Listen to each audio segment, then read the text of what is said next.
الله هو الحي القيوم وأتوب إليه لا حول ولا قوة إلا بالله العلي العظيم يا رضا الله تعالى وإلى حضرة النبي المصطفى سيدنا محمد صلى الله عليه وسلم وعلى آله وأصحابه وذريته وقرابته والمشايخين والمعلمين ولذوي الحقوق علينا ولجميع المسلمين والمسلمات والمؤمنين والمؤمنات خصوصا للشيخ حسن نصر الشيخ أبو يزيد البسطامي الشيخ جنيد البغدادي الشيخ محمد بن محمد الغزالي الشيخ عبد القادر الجيلاني والشيخ يوسف والشيخ سنس والشيخ محمد سلمان المدني والشيخ محمد أرشد البنجري والشيخ زين العلم البنجري والشيخ سلوى نعمة المجرى والشيخ سلمان البولي والشيخ سلمان الجليل وخصوصا العلي العلم العربي الشيخ أبو محمد أمين بدلي بن عبد الغني والشيخ محمد أمين بدلي والشيخ أحمد عبد البدلي وخصوصا أبو الرحمن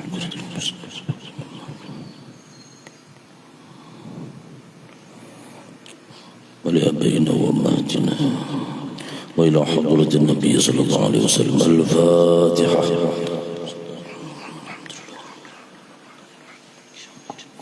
إياك نعبد وإياك نستعين صراط الذين أنعمت عليهم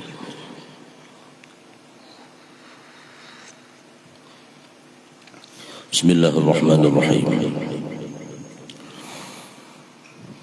الحمد لله رب العالمين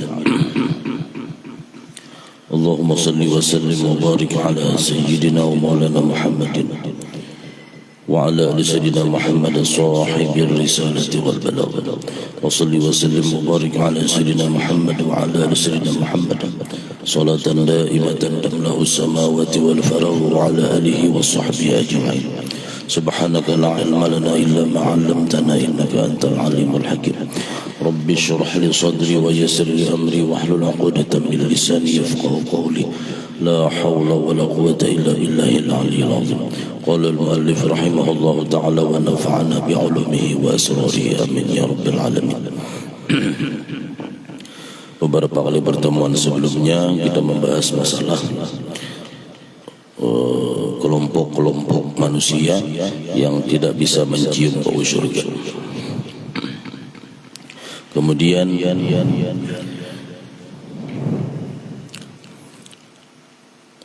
kelompok-kelompok manusia yaitu orang-orang yang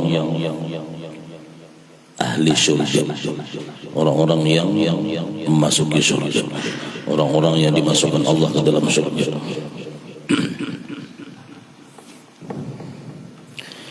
Ahlul jannati salasatun. Di penduduk surga itu 3 golongan. Yang pertama al-muhsin, orang-orang yang berbuat baik, itu masuk surga, ahli surga. Yang kedua wal muhibbul lahu, orang-orang yang mencintai orang yang berbuat baik. Dan yang ketiga wal kafu anhu, orang-orang yang tidak memusuhi orang-orang yang berbuat baik. Jadi golongan penduduk surga itu 3 golongan. Pertama orang yang berbuat baik, itu di surga, jadi penghuni surga. Yang kedua orang-orang yang mencintai orang-orang yang berbuat baik. Dan yang ketiga orang-orang yang tidak memusuhi orang-orang yang berbuat baik. Nah, jadi kalau pertama ini orang-orang berbuat baik itu macam-macam, termasuk saat ini nutut ilmu itu perbuatan baik. Yang mana perbuatan baik itu mengarah ke surga.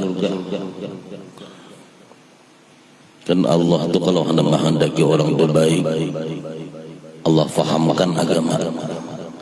Lalu kalau untuk faham agama itu kayak apa caranya? Ya tentunya menuntut ilmu agama, belajar ilmu agama. Di mana? Di sekolah, di pesantren. Tapi kalau kayak kita yang sudah punya usia ini, tidak bisa lagi masuk pesantren. Kalau masuk pesantrennya payah pulai pengasuhnya kan menerima juga, tua-tua sudah. Tetapi nuntut ilmu itu mulai dari buayan sampai liang lahat, sampai mati. Jadi gimana orang-orang sudah tua nuntut ilmu, kayak pacarannya ya di majelis ilmu. Nah, bila Allah menghendaki seseorang itu baik, maka Allah fahamkan agama, berarti dia mau nuntut ilmu. Di pesantren, di majelis ilmu datang. Tujuan kita hendak nuntut ilmu.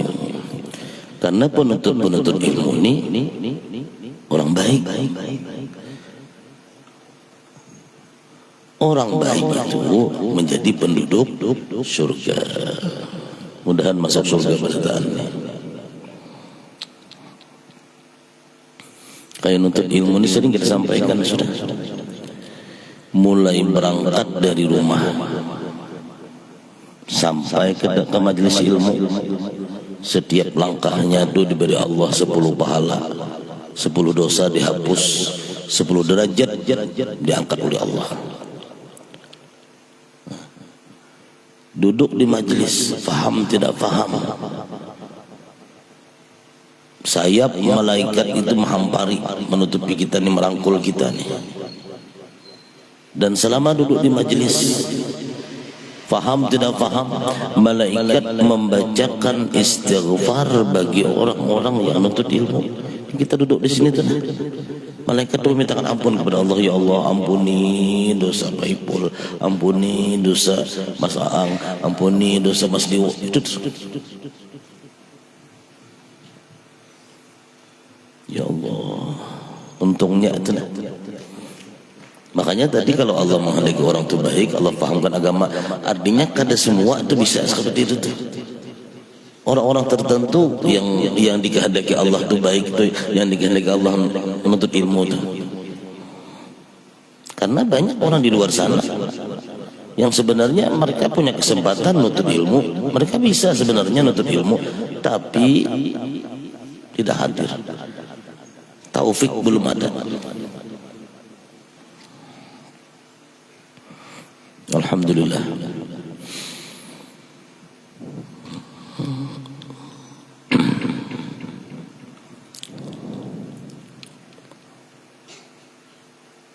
Selama di majelis ilmu, yang kita lakukan apa? Kebaikan. Karena tidak berbuat jahat di sini. Duduk dengan ilmu itu. Ilmu dapat, lebih baik lagi kalau bisa mengamalkan. Kalau orang bahari itu, mungkin kalau orang-orang pernah di pondok, lah nuntut ilmu itu pulpen di tangan sama buku, ya kan? Catat. Karena dalam sekali pelajaran itu terkadang ada tuh yang apakah yang perlu dicatat. Dan catatan itu penting. Kita yang pernah nuntut ilmu bahari itu. Sudah udah buka buku, udah buka catatan. Oh, dulu tanggal anu, hari anu, tanggal anu, jam anu aku mencatat ilmu ini nah di tempat kiai anu. Sekarang nyaman aja, HP ada.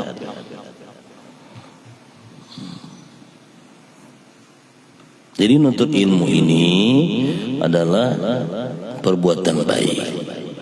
Yang mana perbuatan baik tadi, orang-orang yang berbuat baik tadi adalah salah satu golongan penghuni surga.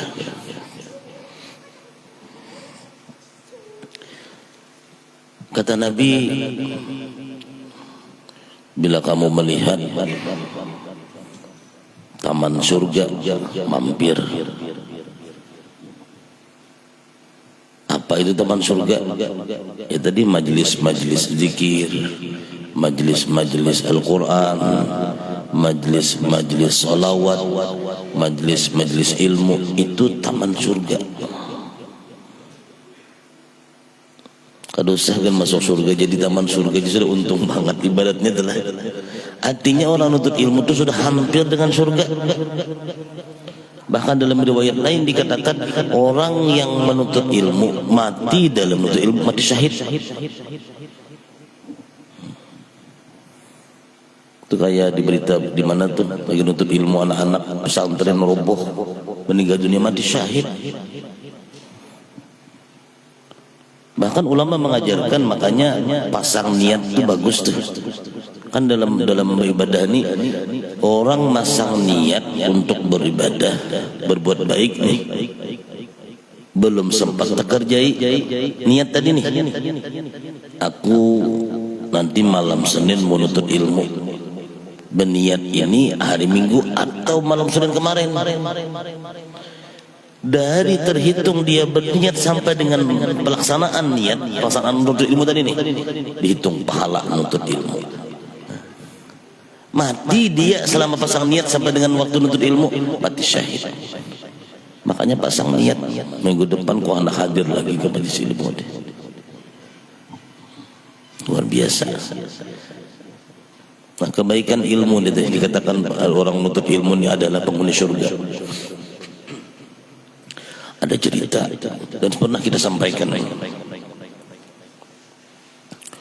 dulu di daerah Damaskus kalau tidak salah, ada seorang penggali kubur, kerjaannya gali kubur.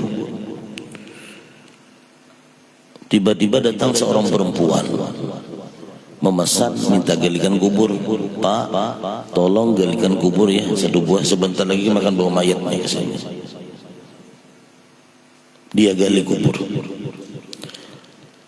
Setelah gali kubur tidak lama datanglah rombongan orang tadi beserta dibawa oleh perempuan tadi. Perempuan tadi membawa rombongan orang bawa mayat. Ketika mayat ini dimasukkan ke kubur, yang menyambut penggali kubur tadi. Ini kisah dari penggali kubur ini, baik kisah. Ketika beliau menyambut mayat dan beliau memasukkan mayat ke liang kubur, ke liang lahat tadi, beliau diperlihatkan oleh Allah Subhanahu wa taala, ini kuburan orang tadi dihubungkan Allah ke surga, bahkan kuburan tadi sudah menjadi taman surga. Ketika seorang laki-laki penggali kubur tadi menaruh mayat di kubur, ada dua orang malaikat menyambut mayat tadi dan membawa mayat tadi ke dalam surga. Dibawa menjauh, yang lubang sempit tadi kan, disambut oleh tangan malaikat. Malaikat membawa jasad tadi itu, dan dia melihat, penggali kubur melihat bahwa kuburan itu berubah menjadi taman surga. Pingsanlah si laki-laki penggali kubur tadi. Diangkat keluar kubur. Orang-orang menguburkan sudah mayat. Sadar, ditanya kenapa ini? Beliau tidak ngomong, tidak bisa mengungkapkan apa yang dilihat. Orang-orang menyangka pada waktu itu beliau ini kecapean menggali kubur.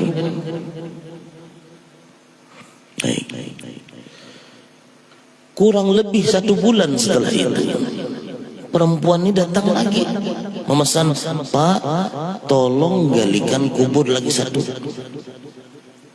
Baik. Seorang laki-laki tadi menggali kubur lagi, pesanan. Tidak lama datang rombongan membawa mayat. Ketika beliau menyambut mayat tadi, memasukkan ke liang lahat,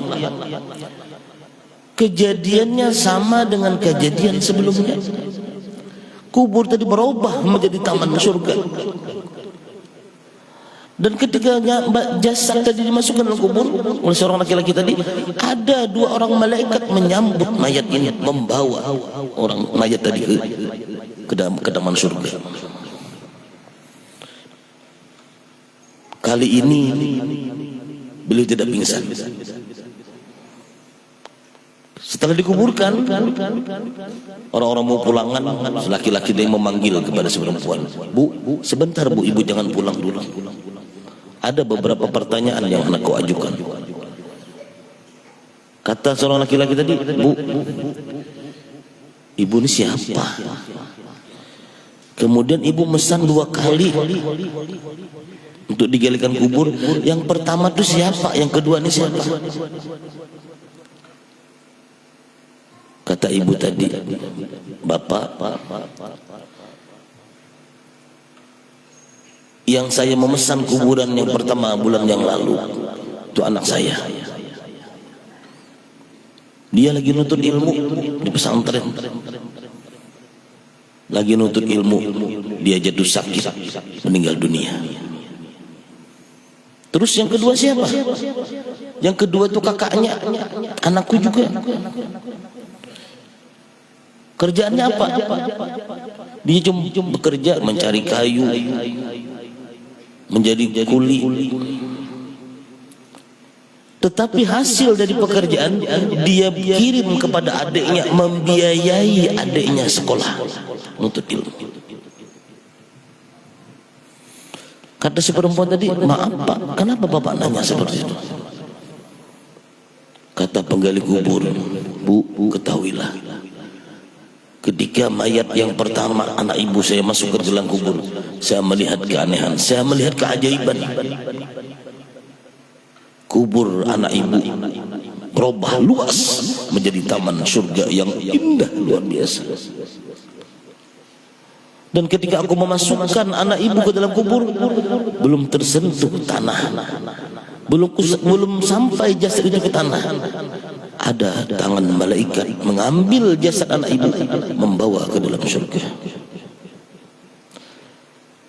Dan pada mayat yang kedua, sebulan sesudahnya, kejadian sama seperti itu.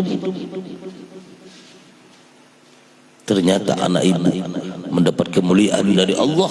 Yang pertama karena nuntut ilmu, meninggal dalam nuntut ilmu, mati syahid. Yang kedua, kakaknya membiayai adiknya untuk menuntut ilmu, pun diberikan Allah kemuliaan, mati dalam keadaan indah, mati ke dalam syahid. Disambut oleh malaikat dalam kubur, dan kuburnya berubah menjadi taman surga. Sudah jelas kalau nuntut ilmu, sebenarnya kita sudah berada di taman surga. Dan orang-orang yang memfasilitasi, membantu terlaksananya nuntut ilmu, atau terlaksananya adanya tempat-tempat untuk menuntut ilmu, maka sama termasuk orang juga menuntut ilmu, dan Allah berikan kemuliaan kepada orang yang membantu tadi. Bahkan dalam satu riwayat dikatakan, orang yang menuntut ilmu mati dalam keadaan nuntut ilmu, maka nanti dia akan dimasukkan Allah ke dalam surga bi ghairi hisab, tanpa proses hisab. Mungkin kita sering mendengar doa-doa dari para guru, para ulama, Allahumma adkhilnal jannata bi ghairi hisab, ya Allah masukkanlah kami ke dalam surga tanpa proses hisab. Karena kalau kita ni melalui proses hisab, ya Allah, berat. Menunggu waktu proses hisab itu tidak gampang. Kita yang berapa derajat panas matahari itu luar biasa, sudah panas menyengat. Apalagi ketika di mahsyar nanti matahari dekat, tidak ada naungan kecuali naungan Allah. Panas luar biasa, mendidih, bunyi otak teman di samping kita kedengaran keluar, saking panasnya. Ngapain? Berdiri menunggu hisab, menunggu peradilan Allah. Dan ketika satu orang dipanggil untuk ditimbang amal ibadah, prosesnya bukan 1 jam 2 jam. Bayangkan mulai akil baligh sampai kita mati, catatan amal itu disuruh kita baca. Hari Minggu mulai jam 7.00 kita begini apa. Jam 7:01 kita melakukan ini. Jam 7:05 kita melakukan ini. Itu dibaca. Umur 100 tahun itu nggak sudah. Satu orang untuk proses hisab lama. Sebelumnya dikasih buku catatan, kalau dikasih buku catatan dan kita menerima dengan tangan kanan selama. Tapi kalau kita menerima dengan tangan kiri, ya Allah. Apalagi dipukulkan di belakang, nih buku catatanmu. Teriak seseorang, aku celaka. Dengan dahsyatnya kiamat, dahsyatnya proses hisab. Belum ketika ditimbang amal ibadah itu, apalagi kalau banyak dosa daripada pahala. Makanya Nabi pernah ditanya, ya Rasul, kalau hari kiamat kami mau cari kamu kemana ya Rasul? Salah satunya Nabi menyebut, cari aku di mizan, cari aku di timbangan. Kenapa? Nabi membantu umat. Nabi memberikan syafaat kepada umat yang ketika ditimbang banyak dosanya daripada amal ibadahnya, maka Nabi membantu di situ. Proses hisab itu berat. Makanya kita berharap kita masuk surga nanti tanpa proses hisab. Berat. Tapi orang-orang yang nuntut ilmu dan dia meninggal dalam nuntut ilmu, maka akan dimasukkan Allah ke dalam surga tanpa proses hisab. Tidak tahu proses hisab. Ketika ditanya malaikat Ridwan, kalian masuk surga duluan cepat. Sudah dihisab enggak? Sudah dihitung enggak amal ibadah? Kami tidak melewati mizan, kami tidak melewati timbangan, kami tidak tahu, kami ditimbang segala macam. Yang jelas kami di surah Allah terbang langsung ke surga. Masuk surga tanpa hisab. Hisab itu artinya proses timbangan, perhitungan amal, bukan hisab yang rokok itu, bukan.